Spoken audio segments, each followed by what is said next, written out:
Well, just popped into the studio is Mete Redif, and he is the fundraising and communication manager for the North Middlesex Hospital, and been in post for the last 5 months, so January. Welcome. Thank you very much. Thank you for having me. Good to have you. Now, basically, your job is what? Unofficially would be to raise money for the charity. Officially would be to kind of raise the profile of the North Mid charity and start to develop projects both on hospital site and out into the local community and starting to develop that outreach. Because I always feel that North Med, and I said this to the CEO, I think it's had some bad press in the past, and really, my wife has been there, and several friends of mine have been there, particularly in the emergency area, and the treatment they've had has been fantastic.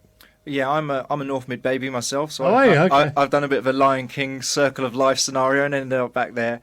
But yeah, under no illusions that in days gone by, the hospital maybe didn't have the best reputation within its local community, but as you mentioned, it has come on leaps and bounds, and it's about kind of addressing those opinions, both inside and outside of the hospital. And don't get me wrong, coming to a hospital is never a pleasant experience, so the idea is that we kind of want to stop people getting there. So sure. One of the arms of the charity is to try and get out there and support some of the kind of the health inequalities that the community has, and if we can stop people coming into the hospital, then the hospital's kind of done its job. A little bit doesn't sound quite right, but yes, I understand what you're saying. Obviously, with the emergencies, that's not so easy, but prevention is the thing that we're all working on at the moment, and that certainly will save a lot of money. So really, raising money is one of the jobs. Yes, yeah. And that's a tricky one, isn't it, really? I mean, it's not easy to raise money, particularly in this climate. No, definitely not. And I think we, as an NHS charity, were hugely grateful for the outpouring of support from businesses, the general public, corporate entities over the COVID pandemic period, and that influx of support that came in. What we've started to see now that support has slightly waned and started to fall away, and perhaps started to develop in a slightly different form. So rather than seeing the mass amounts of donations that are appearing on the doorstep, like our ready cooked meals and stuff like that, it's starting to turn those into project-based donations. So working with those partners who have worked with us previously to say, okay, let's generate that momentum that you have with us or that want to support your local NHS trust, and turn it into a project which can actually impact both patients, staff and the local community. So the hardest part potentially is always going to be the networking and raising of that profile and understanding that actually the hospital has its own charity which people can support and can liaise with separate of the hospital and say, how can I approach you to help? How can I get involved? What can I do to support?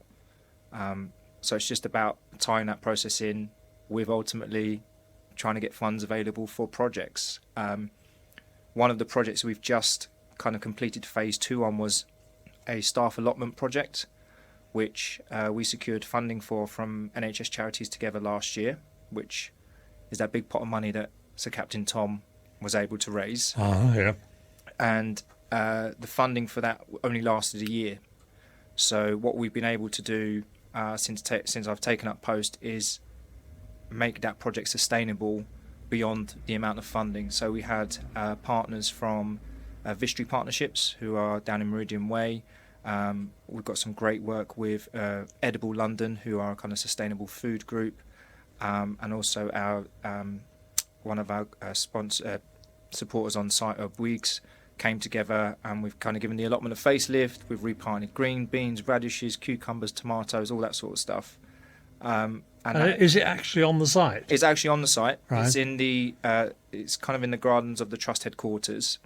And what we've been able to do is regenerate that space for staff to come and kind of recharge and reflect during their shifts. And no untold amount of support can ever be enough for staff when the shifts that they're doing on the wards.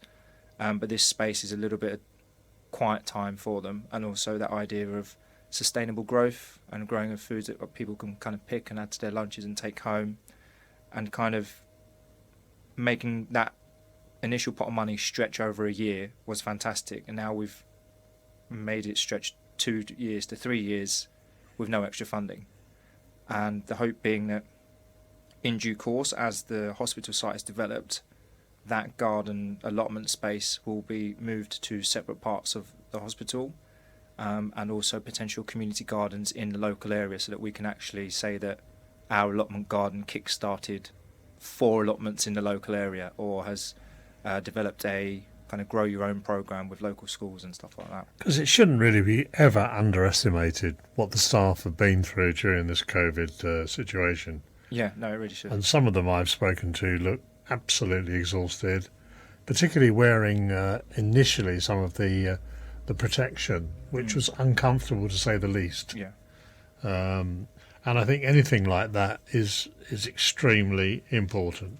Yeah, and it's acknowledging what they do for us, and when I say us, I talk as a general public, as a member of a hospital, of an NHS service. So we at the charity, and I kind of see our position of we are supporting them from inside the organisation as well as the support that comes externally. So my job is to try and find ways to make things better for staff and patients through my way. So that may not be in clinical treatment and going and providing jabs and whatnot, but actually, can I secure a pot of money that creates a garden in our maternity ward, which we're starting to develop, and that makes things a little bit nicer for expectant parents when they're coming in, and a space where they can use and kind of be involved in the space whilst obviously taking relevant treatments. Sure, yeah.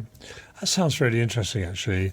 I was also thinking while you were talking that one of the ways of raising money, and this is because I've spoken to people at the Royal Free in Hampstead, and also to people here as well in Chase Farm, and the patients are a good source. And particularly at the Royal Free in Hampstead, they have various different ways of getting money from them. There's a lady that plays music on the doorstep on a small jukebox type thing, with a bucket by the side of her, and you'd be amazed, I certainly was, how much money she raises. Yeah, there are multiple ways that our colleagues at Royal Free are able to kind of get those messages out.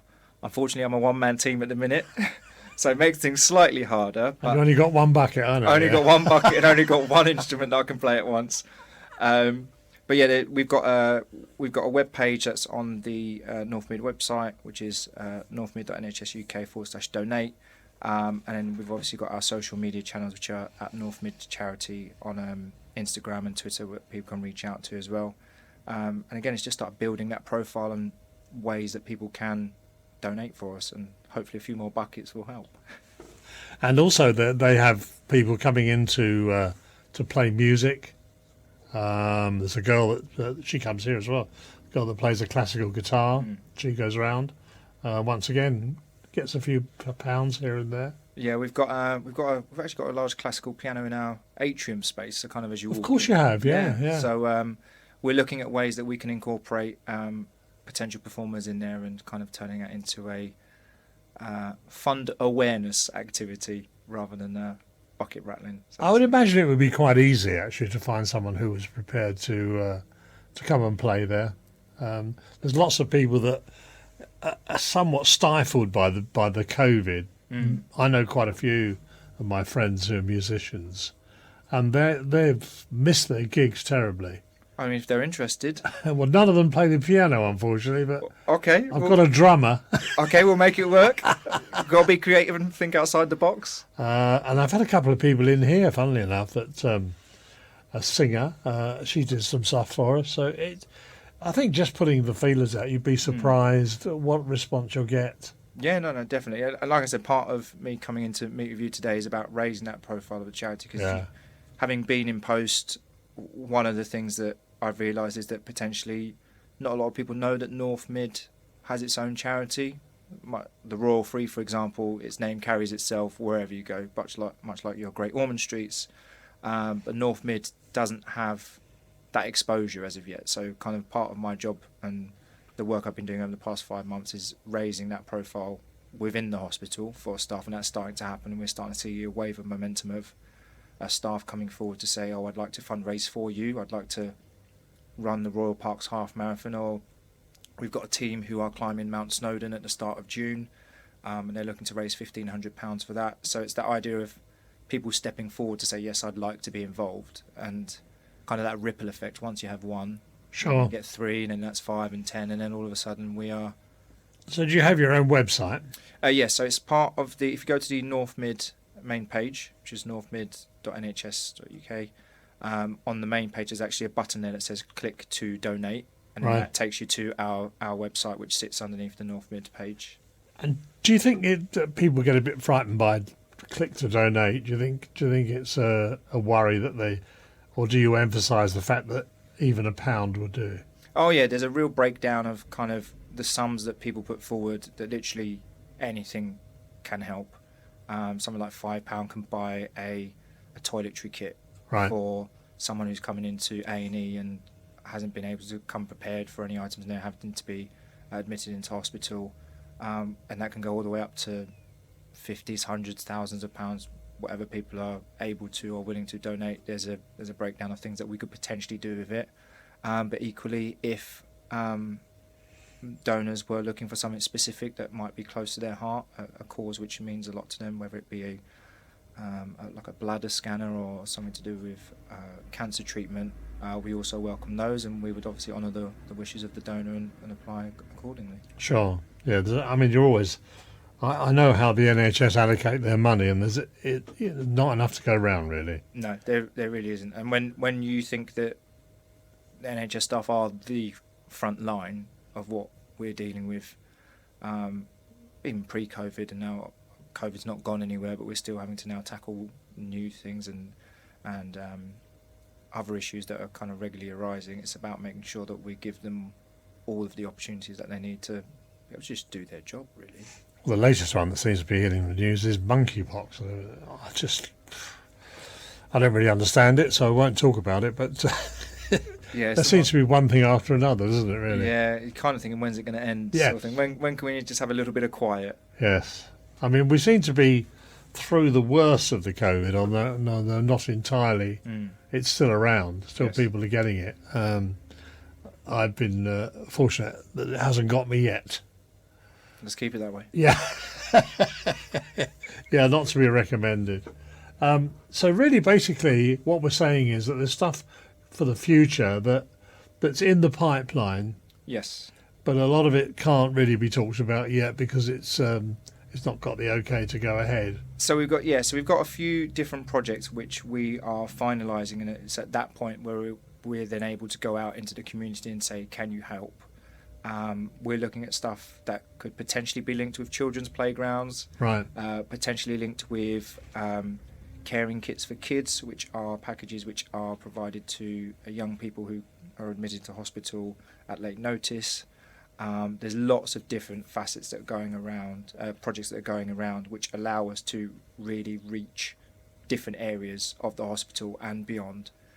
So it's just a matter of finding out who those people are who are listening, or out in the local community that have something that they can offer, whether it's time, knowledge, energy, funds, to help us kind of reach those targets.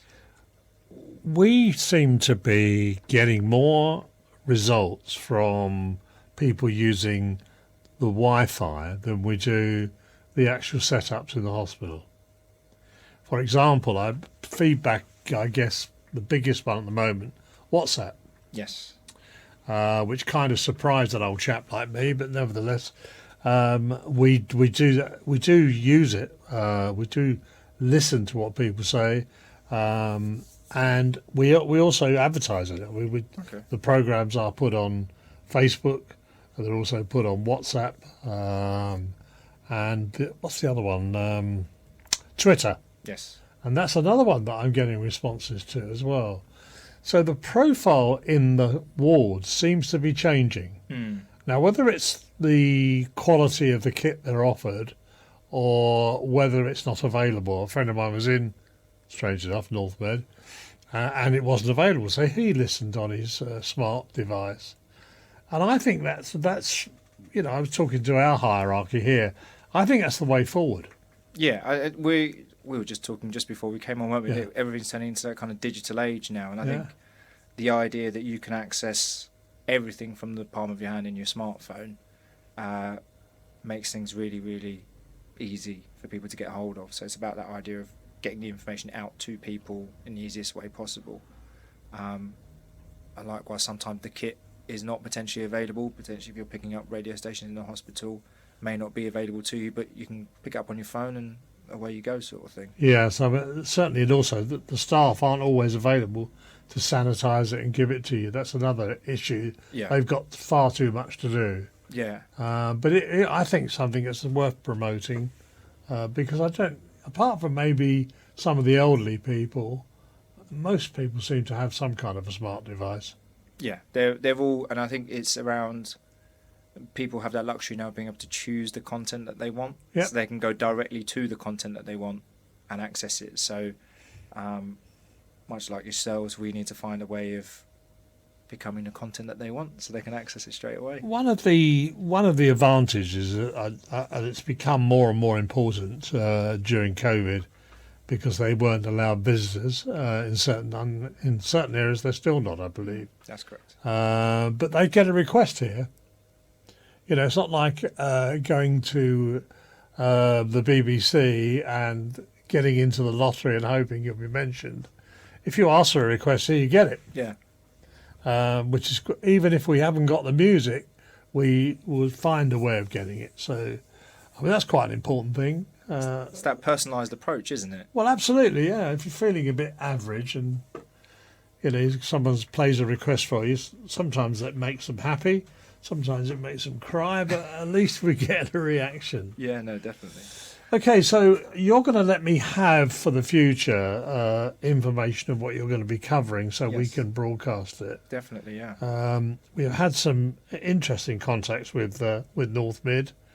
As I told you earlier on, we were just chatting that we interviewed the CEO, very interesting Yes. lady, and we've actually talked to quite a few people that are involved in running the place. So I think that's the way forward, and I think what we can do to help is just publicise anything that you need pushed.